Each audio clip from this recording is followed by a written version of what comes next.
I'm Anil Kumar, and in this particular video we will see how to solve algebraic equations.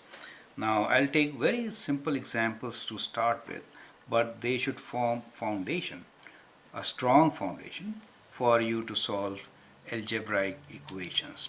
So I'll write down few equations and then we will see how to solve them. So I have three different columns purposely made. Here I will write equations like x plus 5 equals to 10. Solve for x.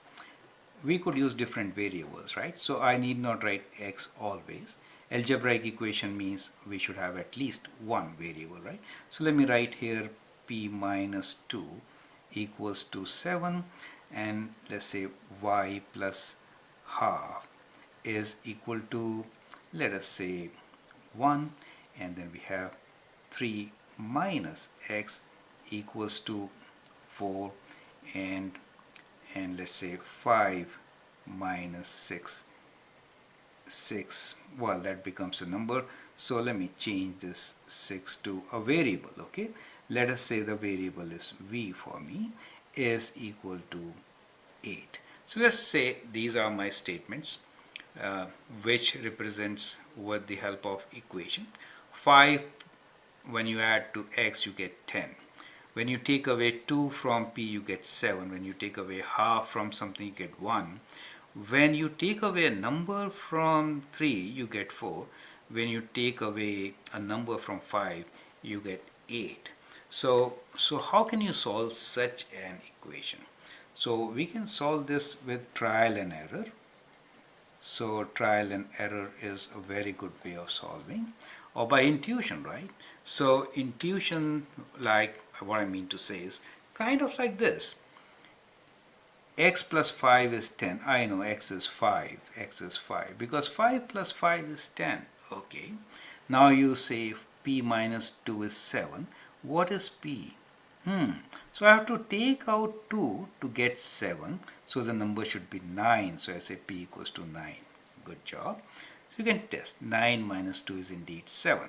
So if you get left side equals to right side, that means the equation is solved.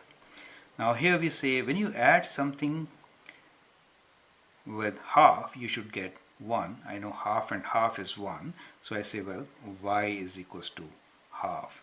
Good. Now this is kind of tricky. 3 minus x is 4. So when I take away, it becomes bigger number. That is difficult. What should it be? Well, it should be negative number. If I take away a positive number, it will be smaller, right? So -1. So x equals to -1 is the answer. For some of you who have not learned integers, they may avoid the last two questions, okay? For them, only first three questions are valid. Now we are saying 5 minus something is 8. So that something should also be negative, right? So if I add 3, I get 8, and so we know that should be -3. You get the idea, right? So we could solve algebraic equations using trial and error, right? So just, or by intuition, right? You just find that that is your answer. Now we will understand different ways of doing it. So this time we will do with a proper method, right? So we say, now this time we say x plus 6 is equals to 10, but no trial and error. So in this time we'll kind of balance the equation and then find the solution. So we'll kind of balance the equation. So balance means we are saying x plus 6 is 10. Now we want x. So what do? Let us take away 6 from both sides. So if I take away 6 from both the sides, what do I get? That is how we are going to solve them, right? So when I take away 6, I get x is equals to 10 take away 6, which is 4. Correct? So these are the steps which will be followed now for this method. So you do same operations on both the sides of equality. So the equation remains same. We call them equivalent equations and then get the solution. So let me do once again.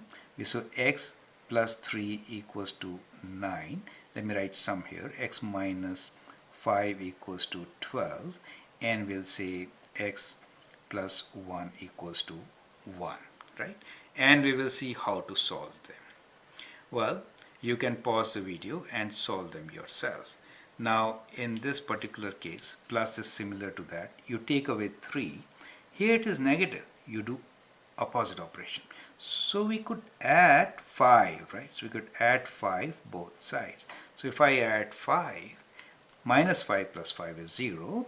So I get x as equals to 12 plus 5 at 17, right? So that is how we could do it. So now you can try the others. Okay, so let that be your test questions, other things, or practice question. So this is one way of doing, that is balancing it out, right? Especially when addition subtraction is concerned, right? So whenever there is addition subtraction, you do the reverse kind of a thing. If it is plus, you take away. If it is minus, you add. So we will again do kind of balancing, but this time we'll consider few ratios, right? So we'll have ratios this time, and that is to say I'll have equations like let me write down few equations. It should be easy. We say twice a number is 10, and then we'll say half of a number is 6, like kind of like this. Do you see that? Or we can say x divided by 5 is equals to 4, or at times we could also have 2 divided by x is equal to 1, right? So these are different ways we could write these ratios. So if you get equation in this form, how to solve it? Now, taking a clue from balancing, we can do the reverse operation, right? So reverse operation is kind of like this. 2 times x is 10. If I divide both sides by 2, then what happens? If I divide both sides by 2, I get x equals to 10 divided by 2 is 5. You get the idea, right? In this case, what should I do? I should multiply by 2 in this case. Is that okay? If I multiply both sides by 2, then this 2 and 2 gets cancelled. 2 divided by 2 is 1. I'm left with x equals to 6 times 2 is 12. So what should I do here? I should multiply both sides by this number 5. Then what happens? 5 gets cancelled with 5. 5 divided by 5 is 1. You get x equals to 4 times 5, 20. Now in this case, what should I do? So x is right here. I can do one thing, that is, we'll talk about it later, or we can do intuition. We can do cross multiply. That's one technique.